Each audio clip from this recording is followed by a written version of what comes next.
Tanggaruani keenam al-audiyah namanya. Artinya rasa.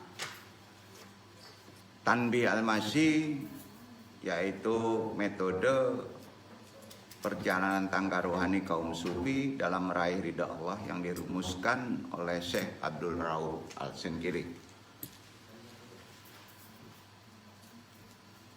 Kategori masih amalan, tasawuf, dan torekot. Assalamualaikum warahmatullahi wabarakatuh. Waalaikumsalam warahmatullahi wabarakatuh. Jazakumullah khairan katsira. A'udzu billahi minasyaitonir rajim. Bismillahirrahmanirrahim. Alhamdulillah summan hamdillah wa syukurillah. Wahayu wa syaru bima syai'atillah. Asyhadu alla ilaha illallah wahdahu la syarikalah. Wa asyhadu anna Muhammadan abduhu wa rasuluhu la nabiyya ba'dah. Allahumma sholli wa sallim wa barik ala sayyidina wa maulana Muhammadin sahibi syafaat wa ala alihi wa sahbihi wa tabi'in wa ma tabi'ahum bi ahsanin ila yaumil qiyamah. Berdoa kita subhanallah ilmalana ilama alam tanah innaka antal alimul hakim. Rabbi syori sodri wa yasiri amri wa hlul uqdatam min lisani yafqahu qauli. Alhamdulillah beralamin. Wajali wadzira min ali Rabbana hablana min ajwajina wa kuriyatina qurrata ayun wa ajalna lil muttaqina imama. Amma ba'du, sadatal masyayikh, para alim, para guru, wabil khusus Syekh Abdul Rauf Al-Sinkili sebagai pengarang risalah taklim yang akan kita bahas, Tanbih al-Masyi 100 tangga rohani menuju ridha Allah. Semoga Allah memuliakannya dan meridainya. Juga tidak lupa jajaran murid-murid beliau, wabil khusus Al-Mukarram Syekh Burhanuddin Ulakani, serta tidak lupa pula Sohibul Wafa Tajul Arifin Suralaya yang selalu kita banggakan dan muliakan. Kita kirim Al-Fatihah. Al-Fatihah. A'udzubillahi minasyaitonir rajim. Bismillahirrahmanirrahim. Alhamdulillahirabbil alamin. Arrahmanirrahim. Maliki yaumiddin. Iyyaka na'budu wa iyyaka nasta'in. Ihdinas siratal mustaqim. Siratal ladzina an'amta 'alaihim ghairil maghdubi 'alaihim waladdallin. Wajali wajiro min ali, khusus jamaah Iwan YMA dan sebagian mengikuti secara ikhlas mengikuti majelis mulia malam ini. Mudah-mudahan semuanya selalu dikaruniakan hidayah, ya, maunah, makfirah, rahmat, barokah, dan ridha Allah Subhanahu wa taala. Mudah-mudahan pula semuanya yang ikhlas ikut berselawat, berdoa, berzikir yang sudah kita amalkan tadi. Hari ini berthalibul ilmi, mengaji, kita kaji, semuanya mudah-mudahan tergolong orang-orang yang mendapat syafaat Rasulullah Sallallahu Alaihi Wasallam. Mudah-mudahan pula dijadikan orang-orang yang mendapatkan keselamatan, kemuliaan, dan kebahagiaan di dunia wa dunya wal akhirah. Semuanya baik yang mengikuti, yang hadir offline maupun sebagian lagi yang online, juga muslimin muslimat yang menyimak dimanapun berada, insya Allah dirahmati Allah rahimakumullah. Manzilah dari yang kita bahas hari ini adalah al-audiyah. Bab 6, tangga rohani sufi meraih ridha Allah. 5 dari bab sebelumnya sama, tangga rohani dari sufi meraih ridha ilahi, sebagaimana tertuang dalam kitab Tanbih al-Masyi karya Abdurrahman Al-Sinkili. Sudah dijelaskan manzilah al-audiyah artinya rasa, merupakan persinggahan tangga rohani yang keenam. Di dalamnya ada 10 tangga rohani juga. Ya, sama. Pertama, tangga yang kita bahas babnya Al-Ihsan. Di Quran ada. Ihsan itu secara bahasa umum baik. Ya. Arti ihsan itu baik. Tinggi ini makomat. Yaitu artinya engkau sembah Tuhanmu seakan melihatnya. Merasa melihat dan dilihat. Menghadirkannya di setiap saat, bukan sholat saja. Ya. Kalau kita kan sering waktu sholat aja ya. Arti kata kalau sudah di makomat ini yang masuk ke 61 ya. Itu merasa dilihat dan dilihat di setiap saat. Karena itu ihsan itu, makomat ihsan adalah inti iman. Inti iman kan ihsan, Pak. Ya. Puncak kebaikan adalah ihsan. Jadi tidak ada balasan ihsan kecuali ihsan pula. Ya. Enggak ada. Tidak ada balasan orang yang sampai ihsan kecuali ihsan pula. Ya. Ini kata Allah di firman surat Ar-Rahman 60 anu yang baca ya. Hal jaza'alai ihsani ilal ihsan. Adakah balasan kebaikan selain kebaikan pula? Iya kan? Nah, itu di Ar-Rahman. Nah, itu yang pertama. Yang kedua, tangga rohani kedua pada manjilah al-audiyah adalah al-ilmu. Ilmu. Tadi ihsan. Kedua otomatis naik ke ilmu dengan sendirinya. Kadangkala tanpa ikhtiar yang berat. Yaitu pengetahuan yang didasarkan pada argumen. Menghilangkan kebodohan. Ada ilmu yang bisa didengarkan, ada ilmu yang bisa dilihat, ada ilmu yang bisa dicerna, ada ilmu yang hanya diketahui orang tertentu kan, ya. Ada juga ilmu yang diperoleh melalui ilham dari Allah. Itu ilmunya berada di pada tangga ini, ilham.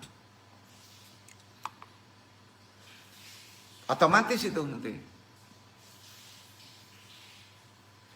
Kalau masih bertahan naik tangga selanjutnya yang ketiga, namanya al-hikmah. Apa? Hikmah. Ya. Pengertian hikmah. Mengetahui rahasia segala sesuatu, juga memahami hubungan sebab akibat. Ya. Ada hikmahnya. Artinya apa tuh Pak? Berarti bijak kita menempatkan sesuatu pada tempatnya. Tidak berlebihan. Tidak menyegerakan waktu yang sudah ditetapkan. Itu hikmah. Ya. Juga tidak menundanya. Makanya kalau orang sudah pandai membaca hikmah, ikutin. Jangan geser waktunya. Karena waktunya sudah ditentukan, bergeser hilang. Itu ilmu hikmah. Mengetahui segala sesuatu, memahami hubungan sebab akibat. Kalau dia dapat hal jelek, ya, sebabnya tahu dia jelek. Akibatnya nanti kalau dia tidak menerima dengan ikhlas begitu, gitu. Itu hikmah, ya. Jadi sering baca dibalik kebalikan hikmah itu. Ya kan? Kadang-kala kita begini ya, berjalan, tahu-tahu kita ketabrak. Sial lawak, nggak boleh. Jangan-jangan di depannya ada masalah. Betul kan? Makanya ditahan sama Allah kan. Itu hikmah. Kita udah paham itu. Sama ya Pak? Jadi kita nggak mengeluh. Nggak mengeluh kan? Antum mau dapat jodoh tapi ditunda waktunya, man. Kadang-kadang dia nggak mau. Artinya apa? Allah yang tahu kan? Jangan-jangan dengan dia ke perang Badar terus. Seperti jemaah Hanung yang ada di langit. Ya kan, yang ada di langit kan. Kenapa dia berantakan terus? Kadang-kadang ada hikmahnya nggak? Untuk memperbaiki dirinya. Ya kan? Nah gitu. Jadi jangan menganggap semua itu jadi azab. Ada hikmah di balik itu. Allah itu maha baik. Itu tangga yang ketiga. Memahaminya gitu. Kita akan tenang aja. Keempat, baru mata batin. Al-Basyirah. Kalau hikmah sudah paham, naik makomat kembali, tajam mata batin kita. Jadi basyirah mata batin tuh nggak bisa sembarangan ya. Harus melalui tahapan 60 berapa? 64. Baru tajam mata batin. Wah, ini main cetak ya. Kita ruyah langsung tajam mata batin. Memangnya pesulap merah? Sorry. Ntar dulu bro. Gitu. Di sini nggak ada pesulap merah, di sini pesulap hijau, gitu ya. Jadi Al-Basyirah itu mata batin udah paham ya, tahapannya 64 loh. Menjadi tangga ruhani ini. Maksudnya apa sih Al-Basyirah? Kalau Al-Quran disebut Al-Basyirah. Orang disebut mata batin. Kekuatan batin yang melampaui penglihatan lahir. Lebih yakin. Jadi ini kan kita sering yakin di sini kan, melampaui ini. Itu mata batin. Kekuatan batin yang melampaui penglihatan lahir. Makanya disebut Al-Basyirah itu penyingkap hijab. Penyingkap ketertutupan. Amalan ini gimana ya, harus dirunut. Kenapa anu nggak jabarkan amalannya langsung ke sini misalnya cara Basyirah? Dia nggak bisa instan diajarin begitu, nggak bisa, harus mengikuti runutnya sampai 64 makomat. Paham ya? Jadi nggak semudah itu. Dan kalau tajam mata batin, ini menghilangkan keraguan atas hal gaib. Antum udah yakin deh, kalau di kuburan itu nanti ada pertanyaan munkar nakir, yakin. Nggak ada ragu. Oh di situ ada sesuatu yang sifatnya begitu dalam sifat-sifat yang tidak terjangkau oleh mata. Nggak ada ragu lagi, ada gitu. Nggak ada keraguan. Sekarang kita masih mengambang apa kataan doang katanya. Di situ ada jin, baru dia yakin jin kan gitu ya. Bukan begitu. Nah, ya. Jadi pengetahuan mata batin menuntut pada kebenaran hakiki. Memilahnya dari pengetahuan lahir dan yang sifatnya nisbi ya. Itulah makomat keempat. Naik lagi. Kalau sudah tajam mata batin, otomatis tangga ruhaninya masuk ke 5. Disebut al-firasyah. Firasat. Apa? Firasat. Jadi mana dulu? Mana dulu? Firasat dulu atau mata batin dulu? Mata batin dulu. Nggak mungkin orang bisa punya firasat kalau belum mata batinnya tajam. Duduk ya. Itu makomatnya. Jadi kelas 1 dulu, baru kelas 2. Kelas 2 baru kelas 3. Nggak mungkin kelas 3. Ya, kelas 1, kelas 2 belum. Masuk akal nggak? Nggak masuk akal kan? Nah, baru firasat. Apa itu firasat? Sering Andung bahas. Andung kan sering kemarin membahas masalah firasat. Tapi dalam konsep apa? Syariat kan? Nah sekarang kan keamalan. Ternyata amalannya kita harus mengikuti silabus. Betul kan? Nah, ya ikhlas saja, wawasan dulu. Ada faedahnya kok. Ya. Memang ada istilah kalau Allah berkehendak langsung dicengcelein di kelas 100 katanya kan. Bisa saja kan? Nah, ya. Berarti antum udah tahu kelas-kelas di bawahnya. Firasat. Artinya mengenali hal gaib melalui mata batin. Tanpa perlu saksi bukti kehadiran. Apa aja nggak perlu. Langsung tahu. Jadi firasat diperoleh dengan memperhatikan tanda-tanda. Melihat tanda-tanda. Ya. Ini bakal gempa gitu. Ini bakal hujan, tandanya begini. Kalau antum ngelihat hujan gimana? Kalam. Ya.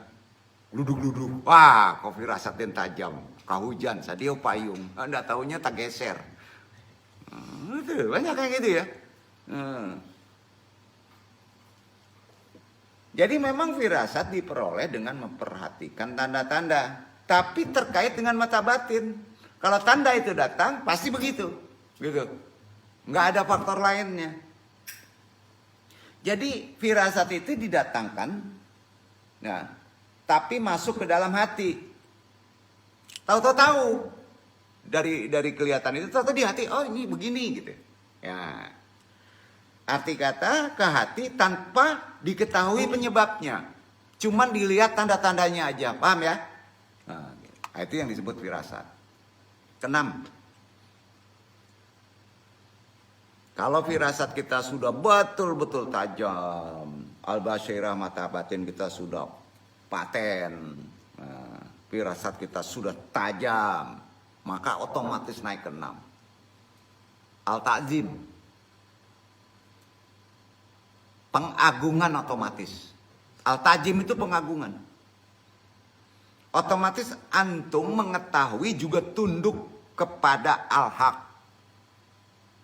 Pasti tunduk. Tidak menyalahi perintahnya. Tidak meratapi takdirnya. Ya. Pengagungan berarti tidak memilih amaliyah yang menggampangkan atau meremehkan. Sebaliknya tidak berlebihan. 1000, 2000 wirid, enggak begitu. Tapi tidak menggampangkan. Paham ta'awud. Ya, mengagungkan. Sekali bismillah tokcer. Gitu. Karena udah melalui makomat-makomat yang berat tadi. Kalau sudah takjim kita ada, ya, takjim banget orang itu. Kan sering ngomong gitu ya. Takjim itu artinya orang itu sudah tunduk kepada al-haq gitu. Artinya ya, sudah tunduk kepada Allah. Kalau tajim antum sudah ada, otomatis naik lagi ke 7. Ke 7 itulah sering kita ngomongkan, weh, datang ilham katanya, ilham. Sering orang nyebut ilham ya, ini dapat ilham. Ternyata ilham berapa? 67 bro. Ya. Jadi selama ini kalau orang merasa dapat ilham, ilham memburadul. Ya kan? Firasatnya aja belum, mata batin belum, tahu-tahu tak ngerti ilham. Ngaco lah ya. Nah, baru ilham. Pengertian ilham begini berdasarkan tangga ruhani. Maksudnya pengetahuan Rabbani. Ilham itu pengetahuan Tuhan. Ilmu Tuhan yang meresap melalui hati kita. Karenanya makom ilham ini berada di al-muhaditsin, alul hadis. Lulus antum tinggi sarjana hadis pun, ya. Kalau antum tidak mengikuti runut ini hanya teori. Paham nggak? Antum tidak ke akademis ilmu hadis, tapi antum mengikuti runut ini sampai duduk ilham, antum jadi ahli hadis. Pilih mana? Mengikuti amalan ini atau kuliah ke Kairo, ke Al-Azhar, ke Maroko. Tapi nggak mengikuti runut makomatnya. Maka teori saja dapatnya. Ya.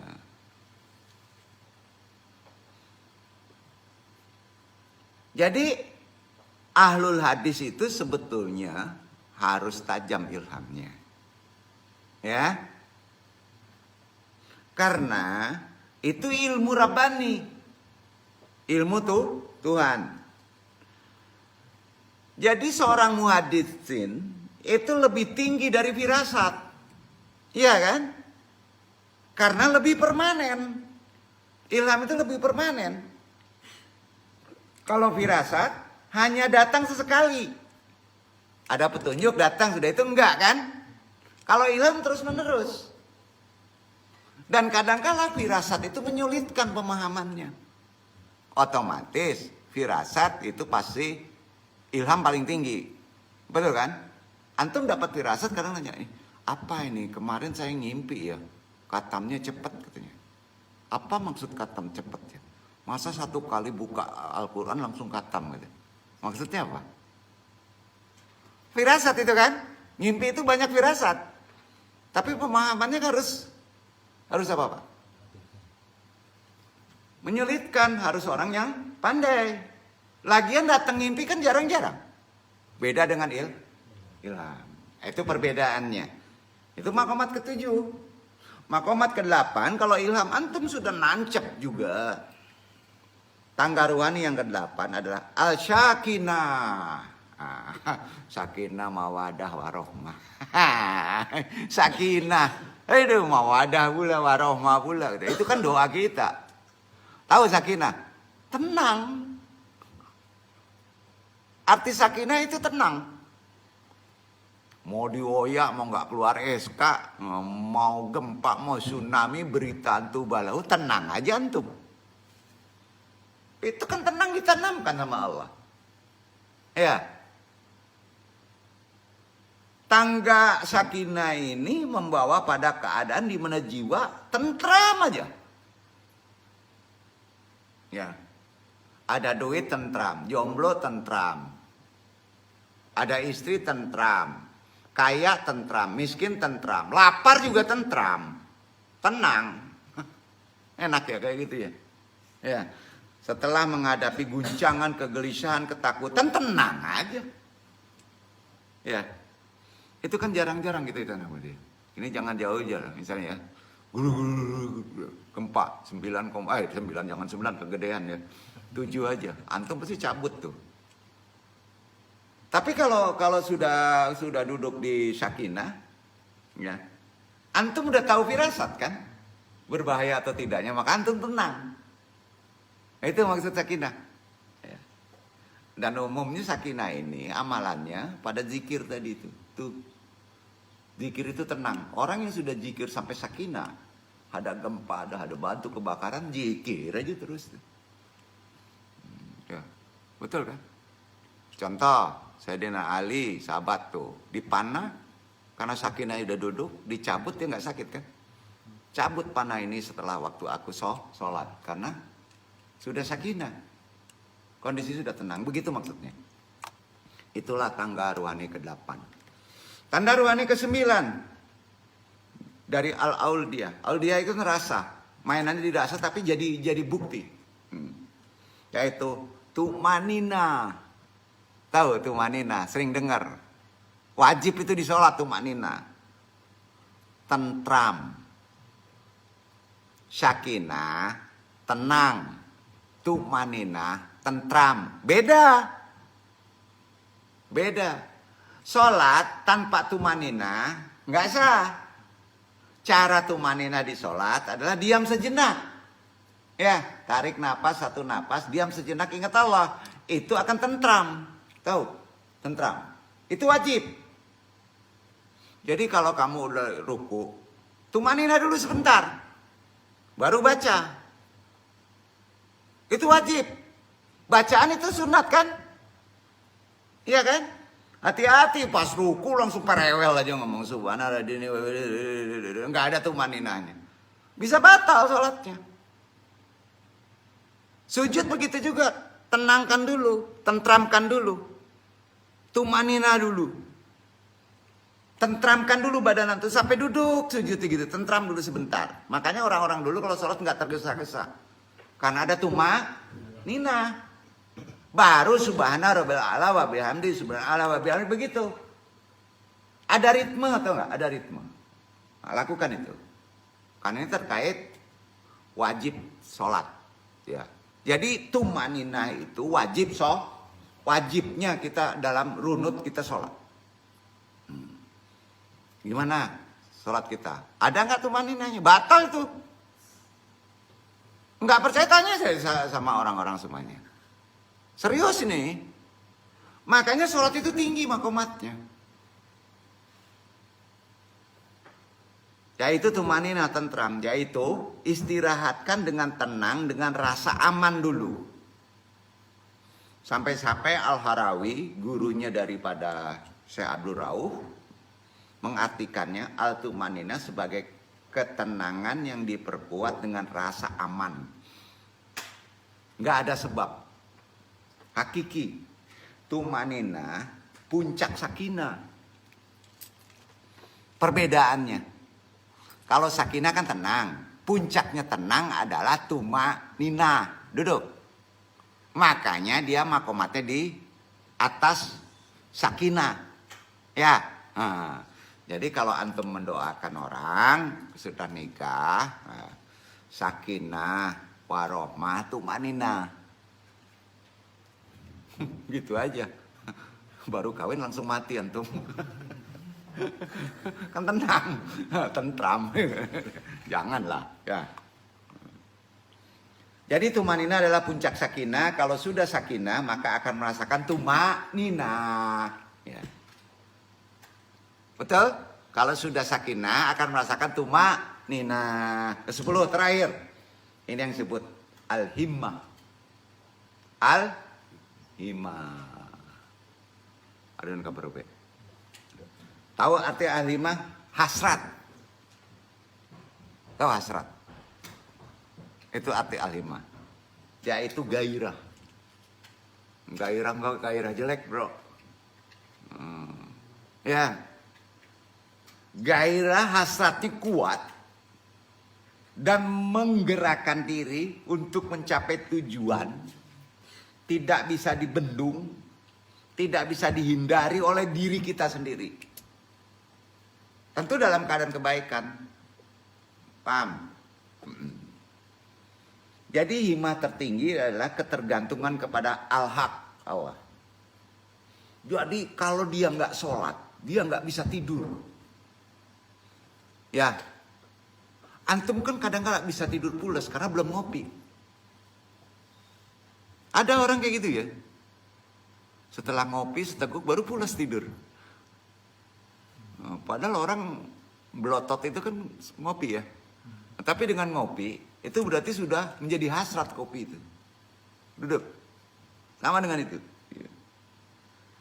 Jadi kualitas hamba terletak pada himmah pemiliknya. Hasratnya. Apakah antum berhasrat untuk mengikuti amalan-amalan aulidia? Ya, itu salah satunya. Jadi udah jelas ya. Itu inti dari al-auludiyah. Jadi antum tidak akan bahas karena lebih cenderung kepada memahami dulu. Dan step by step maka kita akan sampai ke puncak itu. Dan potensi ini semuanya ada di kita. Kita dikasih potensi untuk itu. Kalau di al-auludiyah rasa itu ujungnya adalah kecerdasannya berbeda dengan kecerdasan pikiran. Kalau udah sampai sini kecerdasan kita udah lebih tinggi dari kecerdasan pikiran. Kalau sudah sampai di masalah makomat ini. Jadi udah jelas.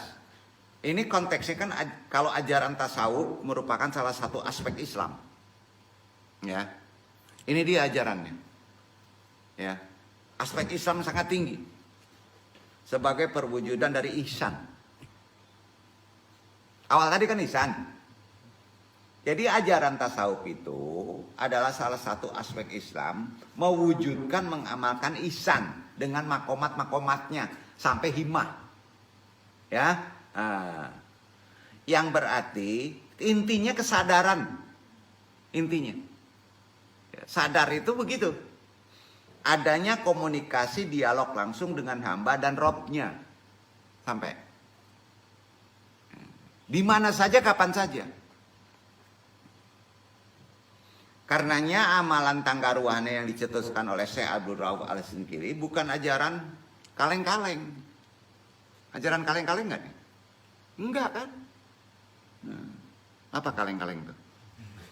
Ya udah ya, enggak disebut. Bukan ajaran rasan. Dianggap ini tangga ruhani sampai al-auludiyah ini ajaran kuno nih, orang udah ratusan tahun. Bukan begitu, bro. Sangat dibutuhkan dalam kehidupan kodrat zamannya sekarang. Ajaran ini. Renung coba, dibutuhkan nggak? Dengan al-auludiyah tadi itu 10. Dibutuhkan nggak sekarang? Sangat dibutuhkan kan? Iya kan?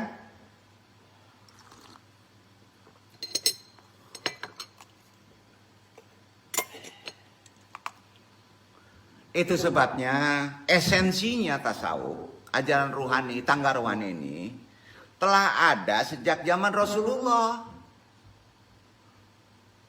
Itu dulu. Akidahnya dulu kan Nabi. Ruhaninya dulu kan. Namun pada masa Rasulullah belum ada istilah tasawuf. Ya. Yang dikenal pada masa itu hanyalah sebutan sahabat Nabi yang biasa disebut dengan sufi. Ya, sufi. Sufi itu mendalami tasawuf. Jadi istilah tasawuf pada awal perkembangannya berorientasi pada perilaku asketik. Tahu nggak asketik? Zuhud.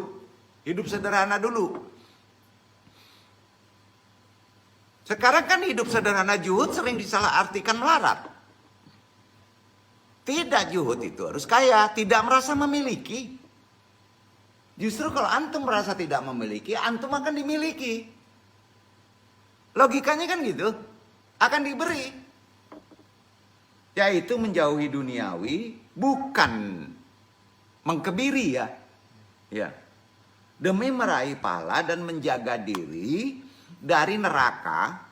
Perilaku asketik itulah yang bersifat praktis pada masa dulu. Sifatnya praktis, jadi banyak yang diamalkan itu menjadi salah karena taklid.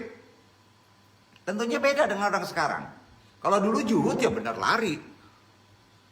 Tidak perlu HP, tidak kalau ada HP. Tidak perlu onta, jalan kaki. Ya nggak bisa gitu. Ya. Diamalkan tanpa teori yang mendasarinya akan jadi masalah. Terutama di ilmu rasa ini. Karena pada masa itu, pada masa Nabi dulu, itu di dasarnya apa? Motivasinya takut. Ya. Ajaran tasawuf motivasinya takut. Yaitu takut yang muncul dari kesadaran untuk beribadah secara sungguh-sungguh karena neraka dan surga. Kurang bagus. Jadi perilaku awal para sufi terkait dengan perilaku zuhud tadi, menyederhanakan diri, menjauhi dari dunia, takut neraka. Enggak begitu. Mulai berubah akhirnya seiringan perkembangan zaman. Tapi yang penting tidak meninggalkan ketauhidan. Setuju? Itu yang terbaik. Kaya antum boleh, jangan tinggalkan ketauhidan. Antum kaya karena dikayakan Allah. Berarti yang maha kaya Allah. Itu ketauhidan. Antum punya HP, jangan merasa jadi Tuhan. Yang Tuhan itu Allah. HP hanya tipan. Istri itu bukan milik kamu. Istri itu amanah. Kan itu. Nah itu ketauhidan. Nah itu baru diterangkan sama Nabi ke para sufi. Kalau dulu para sufi itu nggak nikah. Karena takut ibadahnya terganggu. Bayangkan orang-orang dulu, perbedaannya. Ya, tasawuf. Makanya tasawuf sering kalau tidak paham dianggap ajaran yang salah, kan gitu. Padahal tidak begitu, tasawuf juga berkembang. Ya, sama ya. Nah, sekarang antum mau belajar, ya. Pokoknya ikutin gaya lama. Nggak boleh pakai HP, ya. Nggak boleh pakai corong. Nah, repot lah antum. Betul kan? Repot lah. Nggak bisa kayak gitu. Naik haji jalan kaki. Kapan sampainya bro? Ya. Nggak begitu. Ya. Jadi baru timbul makom. Makom tahu? Strata. Mengamalkan makomnya. Antum masih tobat nih. Jangan dulu naik ke Syabar. Ya kan? Arti dasarnya tempat berdiri. Dulu makom itu tempat berdiri. Berdiri antum di mana? Di Lubuk Alung, belum di Bukit Tinggi belum. Nah, dari Lubuk Alung kemana? Gitu kan? Oh, langsung terbang ke Bukit Tinggi. Antum masih ihsan. Udah himah katanya. Nggak bisa gitu. Ya kan? Gampang tuh. Itu makom. Yang dalam terminologi sufistik berarti tempat atau martabat seseorang hamba di hadapan Allah di makom apa? Dan tiap makom kalau betul itu sudah berpahala tinggi bro. Ya, sudah tinggi. Jadi nggak perlu dikejar-kejar. Waduh, Ambo masih tobat nih. Kapan jadi orang solehnya? Jangan. Karena naik makomat itu tidak semudah. Kadang-kala ada campur tangan Allah ya. Nah gitu. Adapun ahwal bentuk jamak dari makom itu adalah hal. Bentuknya hal. Biasanya diartikan sebagai keadaan mental. Keadaan mental antum apa? Kalau bahasa modernnya mental status. Ya. Betul kan? Mental antum tuh gimana? Udah cocok nggak menjadi orang zuhud?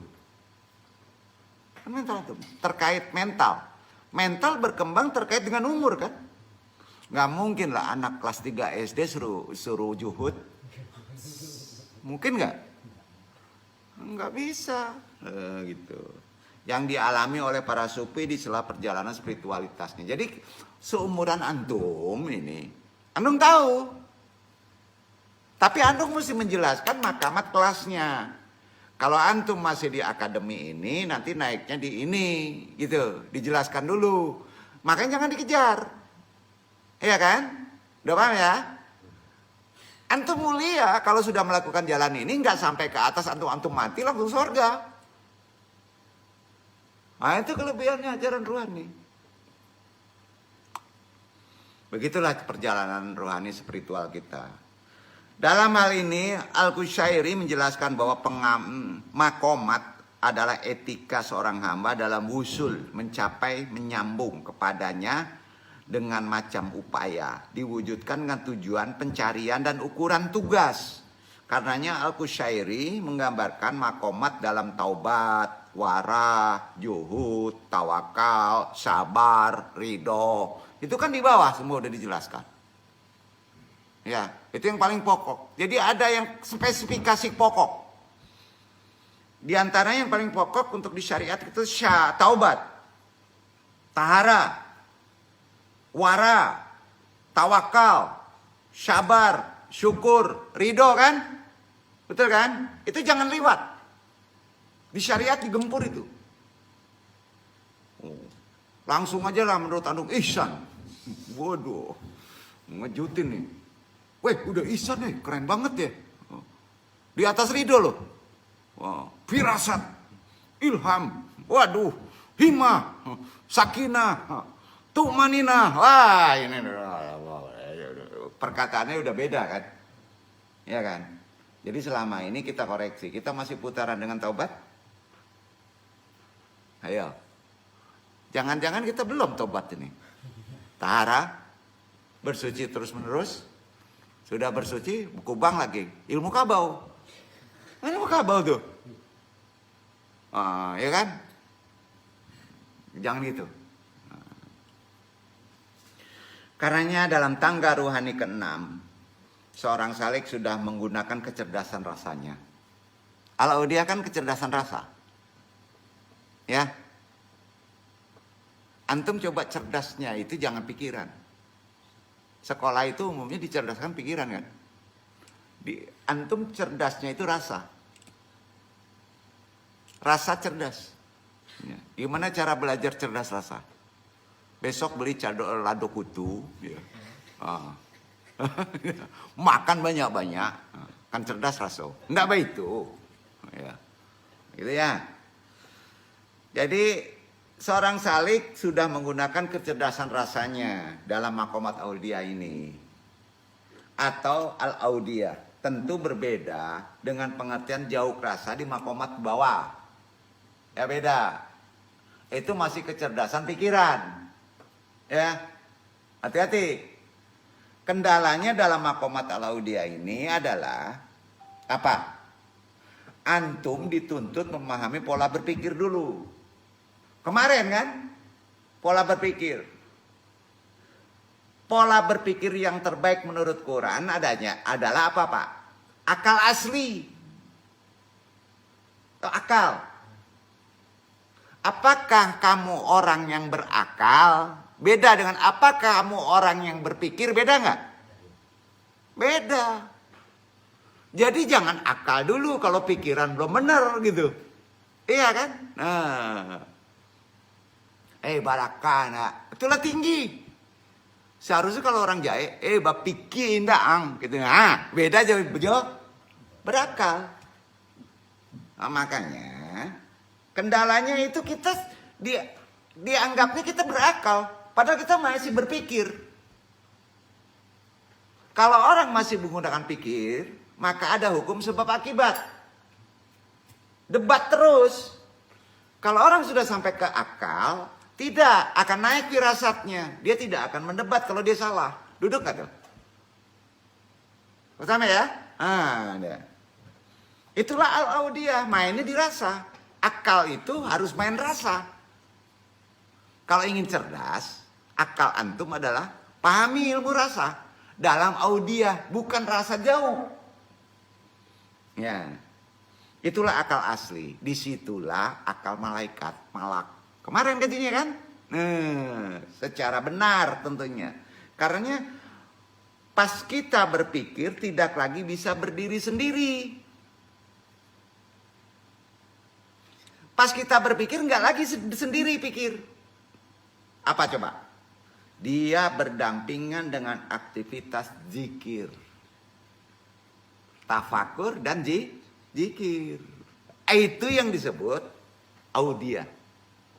Maka tajam rasa. Kita berpikir tapi berzikir, tahu nggak? Ya. Salah satu amalannya apa? Gempur jahar. Kan masih mikir tuh. Gempur jahar. Nah sekarang pertanyaannya, antum berjahar, tapi antum Allah juga repot. Kofi juga. Ya. Antum ngobrol, menggunakan pikiran kecerdasan, ya. Akan timbul akal kalau antum lagi ngobrol dengan menggunakan pikiran tapi antum tetap berzikir di hati. Berat nggak? Berat ya? Makanya kalau naik mobil jangan zikir kopi aja. Berpikir. Tuh berpikir juga. Ini belok kiri, itu pikir. Ini belok kanan. Kalau antum berzikir aja dipalurui jurang tuh. Ini ada dilakukan oleh jemaah kita, ada. Makanya antum keras. Antum belum sampai ke situ. Duduk nggak? Tetap antum toyibah dulu. Toyibah itu bukan tidak berpikir. Toyibah itu berpikir. Nggak ada Tuhan, yang ada Allah. Hati-hati. Hati-hati. Hati-hati. Ini kiri, ini kanan gitu kan. Tapi kalau antum misalnya kopi bawa mobil, antum merem tuh. Allah, Allah, Allah. Tahu-tahu udah di akhirat tuh. Ya kan? Enggak gitu. Itu gunanya. Maka di al-audiyah ini yang ini. Ya harus bertampingan dengan zikir. Ya. Sehingga bisa berdiri tegak dengan capaian kualitas yang amat tinggi. Itulah yang disebut, kata Quran, li ulil albab. Orang yang berilmu. Ya. Dengan pola amalan secara makomat al-audiyah, pola rasa, insya Allah antum akan bisa menjadi sosok pribadi muslim yang akan selalu menang, pemenang sejati dalam menjalani kehidupan ini. Walaupun antum gak kaya, tapi dianggap sebagai pemenang. Pasti dihargai orang. Jadilah pemenang. Jangan jadi pemain. Jangan jadi wasit. Capek pak. Antum kalau main bola jadi wasit capek. Nggak ngerasain nyepak bola kan? Masa wasit nyepak bola? Jadi kalau mau enak jadi apa pak? Pemain. Resiko pemain apa? Takili ya. Disimpa orang gitu kan. Tapi pas gol. Wah ya. Pas gol wasit seneng nggak? Enggak kan? Yang gawat jadi penonton. Udah keluar duit, tawuran lagi. Ya, hore-hore ngelihat aja kan. Hidup kayak gitu, jadi pemain. Pemain yang sejati adalah pemenang. Betul kan? Allah memang tidak bisa ditolong. Allah maha kok. Tapi perlu kita menolong risalah-risalah Allah. Jadi pemain. Main bola lah. Ikut pemain, jangan jadi wasit. Jangan, yang gawat jadi penonton. Untuk jadi bisa main bola, Gimana Pak? Latihan dulu kan? Profesional dulu. Itu makomat. Gitu iktibarnya. Hidup kan begitu. Maka walaupun antum peyang-peyang, benjol-benjol, kaki antum dibayar. Wasit juga dibayar. Tapi nggak ngalami keindahan nyepak ke gol kan. Nah, kadang-kadang yang gawat wasit apa? Salah keadilan digaplokin sama orang. Betul kan? Dihujat. Nah, kira-kira gitu. Jadilah hidup zaman sekarang berani sebagai pemenang. Kejar makomat auliyah. Cerdasan rasa. Pemenang adalah orang yang sukses di bidangnya masing-masing. Ya. Namun mereka bukanlah orang yang menang dengan mengalahkan orang lain. Sampai Pak? Menang kalah itu urusan 100.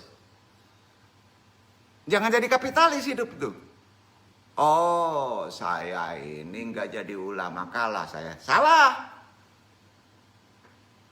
Melainkan orang yang melakukan apa yang mereka lakukan dengan sebaik-baiknya. Dengan demikian rumus menjadi pemenang secara makomat ruhani sangat simpel sebetulnya. Ini sebenarnya sudah Antum coba realisasikan secara bahasa umum ya. Jadi inti yang Antum kaji tadi di makomat auliyah sampai 10 itu intinya adalah jadi pemenang, gitu ya, paham ya? Itu insya Allah Antum menang, ya. Tentu menang yang baik ya, bukan menang mengalahkan orang. Berarti menang dan kalah itu urusan 100, ya. Sangat simpel Pak. Yaitu dengan mempertajam apa yang menjadi kemampuan, keunggulan diri, dan perbaikan apa yang menjadi kelemahan diri. Tahu makomat-takomat duduknya kita berdiri. Karena dalam ajaran Islam, tambah satu poin lagi. Lakukan secara sabar dan sholat untuk mendapatkan kemenangan yang sejati. Itu syariat. Iya kan? Jangan lupa sabarnya, minta tolong pada sabar dan sholat. Kan gitu. Itu umum. Lebih dalam. Sifat-sifat Rasulullah sejatinya adalah strategi terbaik menjadi pemenang. Sifat-sifatnya tuh. Ya. Yaitu sidik. Kan udah digas, jujur, amanah, terpercaya, tabligh, menyampaikan, fatonah, cerdas. Cerdas mana ini fatonahnya? Cerdas rasa. Ya, yang tertinggi. Dengan kata lain, pemenang sejati artinya selalu siap bekerja keras, berjuang mengikuti aturan rohani kita, baik secara lahir. Dan jangan lupa berkorban. Satu ungkapan menarik kita renungkan ya nih. Coba renungkan. Jika ingin maju, bersiaplah tidak nyaman untuk sementara. Mau maju? Siap-siap tidak nyaman untuk sementara. Kan ada orang cari John nyaman aja, bodoh teuing mau anak gua berantakan kayak yang penting gua nyaman. Itu John nyaman namanya. Berdosa antum, betul. Sekali lagi, dong nasihatin ya. Terkait kaji, jika ingin maju, bersiaplah tidak nyaman untuk sementara. Enggak seterusnya kok.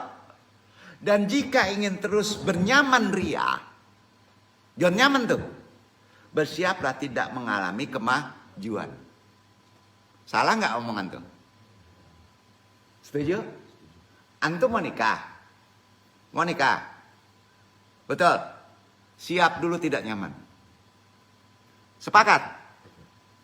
Karena begitu aturannya. Iya kan? Insya Allah antum selamat dari sifat buruk. Menang berarti unggul. Dan karena itu dapat menumbangkan lawan. Lawan terbesar manusia adalah diri antum sendiri. Setuju? Setuju? Kenapa antum jomblo? Karena lawan diri antum sendiri, bukan orang lain, gak ada. Diri antum sendiri. Duh. Bukan orang lain atau hal yang ada di luar dirinya, bukan. Yang paling berat diri kita sendiri. Benar kan nih? Benar ya? Dalam kalah dan menang, tidak bagiku tidak ada kalah dan menang. Begitu orang yang sudah di Aulia. Tidak ada istilah kalah dan menang. Sebab sudah kuputuskan bahwa kemenangan sudah pasti untuk saya. Karena kalah dan menang sama. Sampai. Kalah tinggal pada mereka yang lain. Kalah itu pada orang lain. Yang masih memisahkan antara kalah dan menang. Itu rohani. Yang mengeluh jatuh pasti. Yang menangis teriris pasti. Yang berjalan berputar. Belantara kamu. Kira-kira gitu bahasanya. Itu ucapan makna orang yang sudah sampai ke makomat himah. Optimis solutif. Dalam kata lain, pemenang sejati harus optimis, disiplin menempa diri dengan karakter yang Allah cintai dalam himahnya. Ya. Selanjutnya dalam tutup kaji Audia ini, jangan sampai cepat pikun. Itu keuntungannya. Kalau tajam rasa, antum sulit pikun. Kamu kajinya kok. Hanung tujuan saja. Antum sulit pikun. Yang duduk ini sudah saatnya pikun kan? Ya. Pikun nggak? Kecuali dipikun-pikunin sengaja. Gimana nih? Jangan sampai karena malas membaca, ya, membaca alam ya, firasat terkait kaji kemarin, menjadi generasi yang cepat pikun. Kalau firasat gak ada, antum cepat pikun loh. Gak percaya. Ya gak?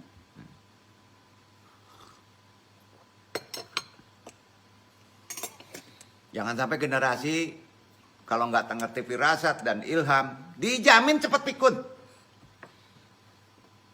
Nggak percaya Pak? Ya. Anak muda sekarang udah mulai pikun.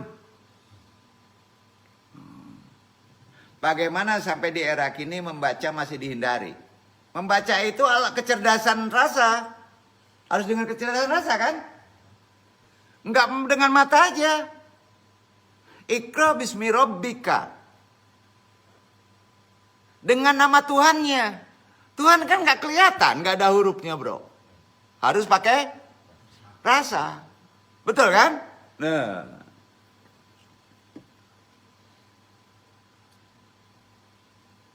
Jadi kalau skill ini sudah ada, keilmuan yang tiba-tiba tidak diperlukan. Seiring berkembangnya sains dan teknologi. Paham gak nih? Artinya membaca dalam makna sederhana saja berdampak pada kehidupan secara pragmatis. Lebih-lebih jangka panjang. Tentu saja kedalaman dan ketajaman dalam membaca sangat menentukan. Kedalaman membaca apa? Bukan dengan ini lagi, bukan dengan ini lagi. Tidak dengan ini lagi. Dengan kecerdasan al-audiyah rasa. Ya, itulah ilham. Kalau generasi milenial saat ini hanya suka membaca WA, VB, IG, betul? Iya. Iya kan? Dan lainnya, dan tidak mau membaca yang sifatnya yang Andung sampaikan tadi, dalam faktor rasa, dalam batin, atau dalam buku lah. Quran. Jangan-jangan nanti generasi yang katanya unggul ini, kita kan katanya generasi unggul. Ya. Justru menjadi yang cepat sekali pikun. Mengenal pikun, kita kenali. Pikun terjadi pada seseorang ditandai dengan melemah bahkan hilangnya ingatan.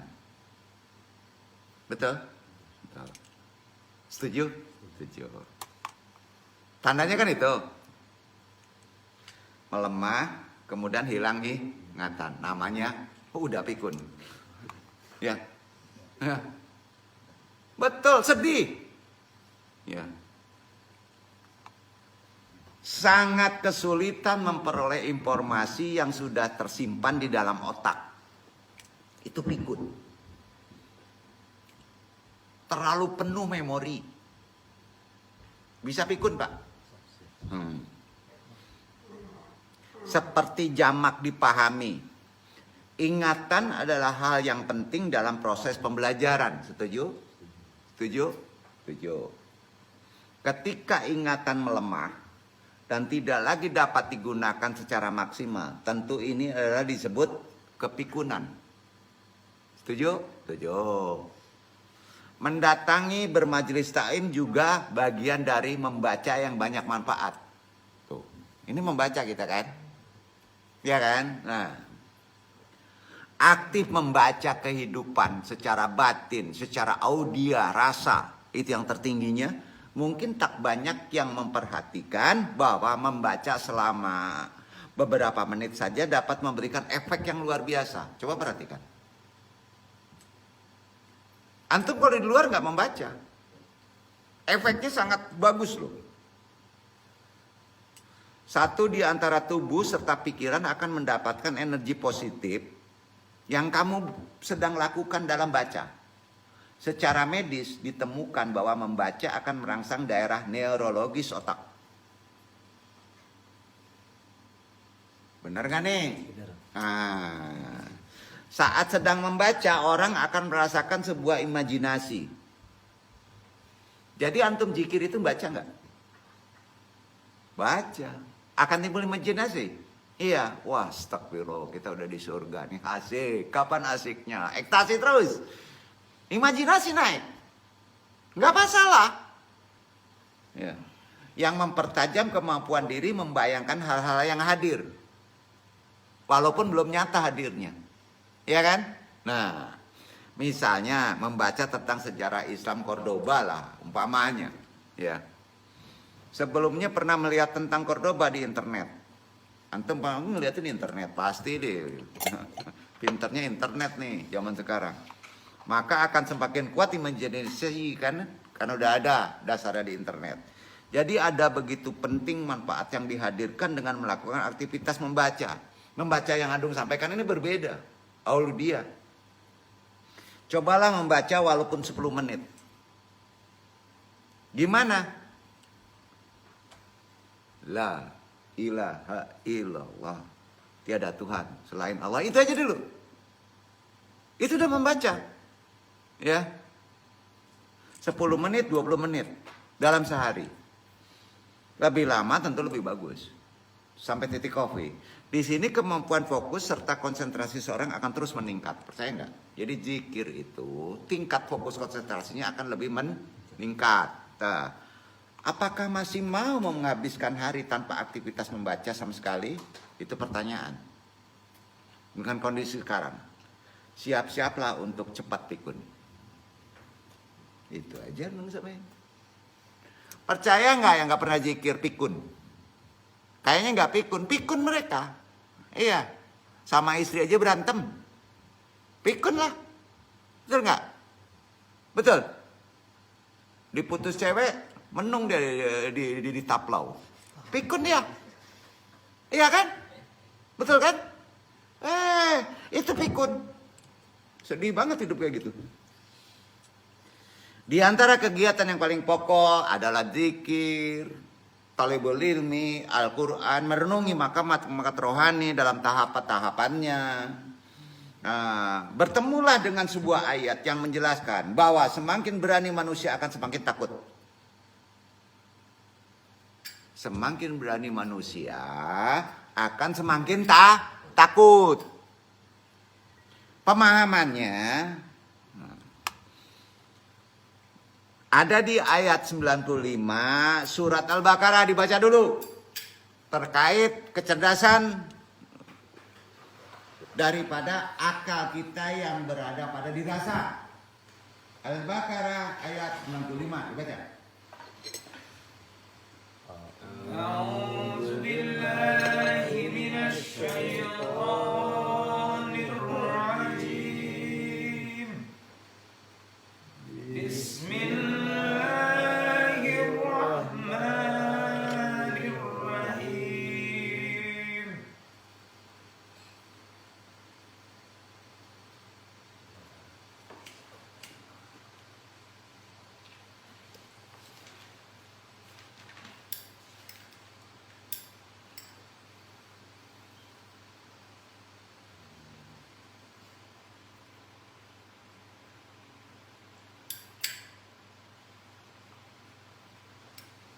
ولن يتمنوا أبدا بما قدمت أيديهم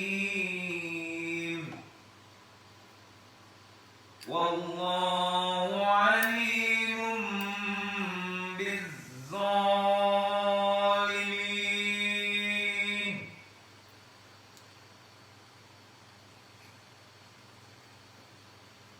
Dan sekali-kali mereka tidak akan mengingini kematian itu selama-lamanya, karena kesalahan-kesalahan yang telah diperbuat oleh tangan mereka sendiri.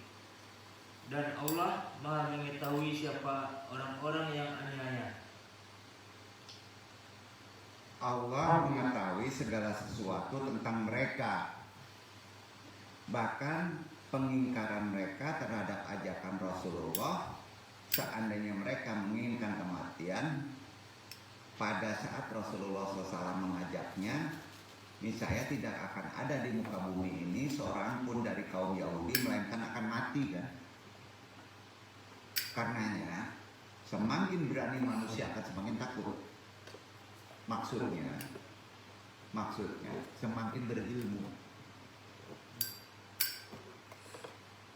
Ayat tadi diawali oleh sebuah peristiwa yang cukup menarik kita lihat lebih jauhnya ya. Jadi suatu waktu orang-orang Yahudi mengatakan bahwa mereka itu anak Allah kan? Dan kekasihnya. Lalu berkata, tidak akan masuk surga kecuali orang Yahudi dan Nasrani kan? Anak Allah dan kekasihnya kan? Itu kata orang Yahudi kan? Mendengar hal itu Rasulullah mengajak orang-orang Yahudi itu bermubahalah. Mubahalah disebut tamani, yang artinya pengharapan atau keinginan.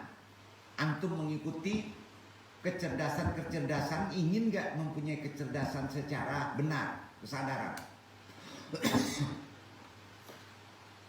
Dalam mubahalah diajak mendoakan keburukan kepada salah satu kelompok yang berdusta. Baik itu kelompok orang muslimin sendiri ataupun Yahudi. Di antaranya orang yang tidak bermubahalah. Antum kalau tidak sedekah, saya doain miskin. Ada ulama ngomong gitu? Ada. Karena sedekah dipaksa. Nah, siap-siap antum melarat. Sedekah nggak boleh dipaksa, betul kan? Tapi tidak sedekah bermasalah. Itu mubahalah. Ya. Kemana larinya? Itu cerdas, betul. Masa sedekah gengsi? Nah, gawat ini. Coba misalnya ada seorang guru menyuruh sedekah. Ikuti dulu, ini terkait kaji. Ya, dengan sampaikan terkait kaji. Terkait kecerdasan rohani. Tahu kecerdasan rohani? Al-Audiyah kan rasa kan? Betul kan? Setuju kan nih? Gengsi wah, ini kroco-kroco biar 5.000, 3.000, 10.000. Itu yang mulia. Kalau ukurannya kapitalis, yang aneh, yang banyak rezekinya justru gak sedekah. Oh, maksudnya bukan untuk di sini loh.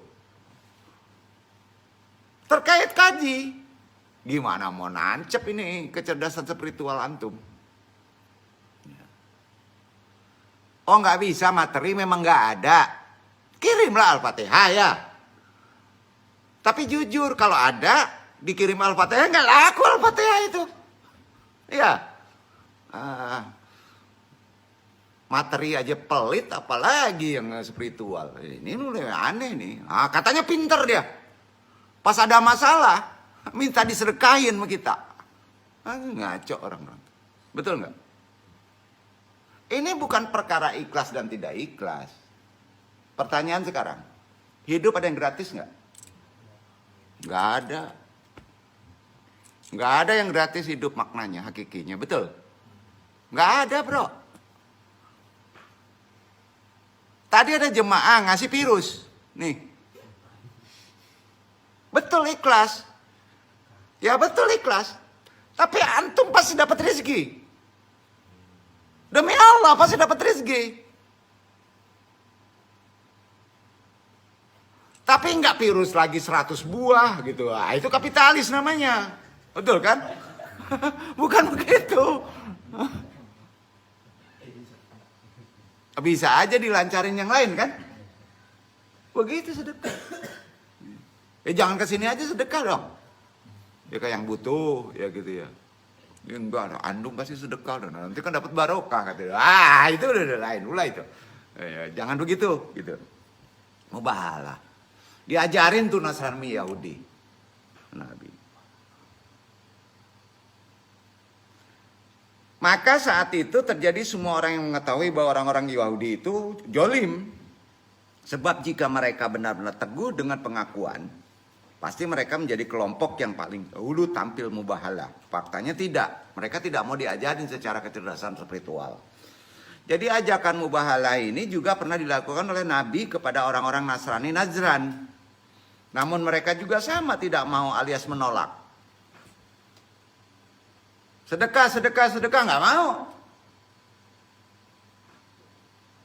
Satu di antara mereka berkata, demi Allah, jika kalian mubahalah dengan Nabi ini saya kalian akan musnah dalam sekejap. Masya Allah. Akan rugi. Itu untuk keuntungan dia katanya. Ya.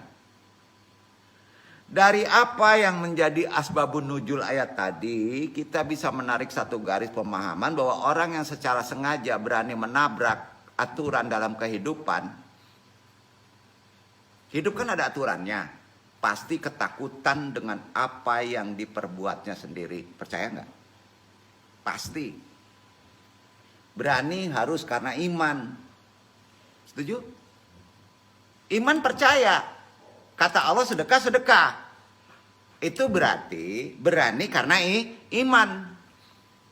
Bukan berani karena apa kata dia. Apa kata kerugian itu berani karena kejahatan. Setuju nggak? Iya kan? Mengapa itu bisa terjadi? Pertama, tidak lain karena manusia memiliki fitrah. Manusia kan punya fitrah. Ada hati nurani.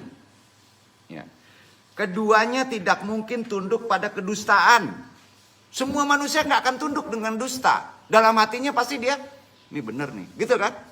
Itu fitrah. Dan perilaku menyimpang, melawan kebenaran tahu dia. Ya. Kedua, dirinya sadar bahwa kesalahan terhadap dengan kebenaran tidak akan pernah bertemu dengan kemenangan. Nggak akan menang. Istidrot. Sedangkan di sisi lain mereka mengerti semua ungkapan pengakuan mereka benar-benar tidak bisa mereka buktikan. Ketiga, orang-orang Yahudi Nasrani itu mengetahui bahwa Nabi Muhammad adalah sosok manusia yang tidak bisa dipungkiri kejujurannya dan kebenarannya serta imannya. Tahu itu. Tapi sampai sekarang tetap dia dengan Nabi itu ajaran Islam itu menolaknya, betul kan? Dia tahu. Sedekah itu pasti untuk antum. Banyak orang tahu. Tapi kenapa jadi berpikiran Yahudi Nasrani ya? Akan aneh. Dan Allah amat murka kepada manusia yang tidak mempergunakan akal untuk berpikir. Ya. Itu sebabnya kan Allah berfirman. Kemarin sebenarnya udah dibaca nih. Menjero-jerokan. Yunus 10 ayat 100. Wa ma kana linafsin antu mina ila biiznillah wa yaj'alu rizza 'alal ladzina la yaqilun. Tidak seorang pun akan beriman kecuali dengan izin Allah, dan dia menimpakan azab kepada orang-orang yang tidak mau mengerti. Tuh, makanya lu nggak mau menyumpahin, nggak mau. Kalau nggak ngerti ya udah Allah yang ngajak. Betul kan? Iya kan? Mau disedekahin tapi sedekah nggak mau kan ngaco. Ya kan? Dan Allah menimpakan kemurkaan kepada orang yang tidak mempergunakan akalnya. Bukan pikirannya ya. Yang menggunakan pikiran banyak. Banyak. Di mana? Di sini nggak ada. Di sini nggak ada. Ya. Wabillahi taufiq wal hidayah, mudah-mudahan bermanfaat. Besok kita naikkan lagi ke makomat ke-7 insya Allah ya. Jadi langsung rapun 10 aja ya. Iya kan 10 aja ya. Itu intinya. Mudah-mudahan kita akan lebih peka lah dalam kehidupan kondisi seperti sekarang ini. Apa yang mesti dinaikkan? Pikiran akan naik sendiri kalau akal kita, nurani kita cerdas. Ikuti makomat-makomatnya, pahami ajaran-ajaran Islam secara lebih mendalam. Allah pasti meridhoinya. Pak Idul Andung, wassalamualaikum warahmatullahi wabarakatuh.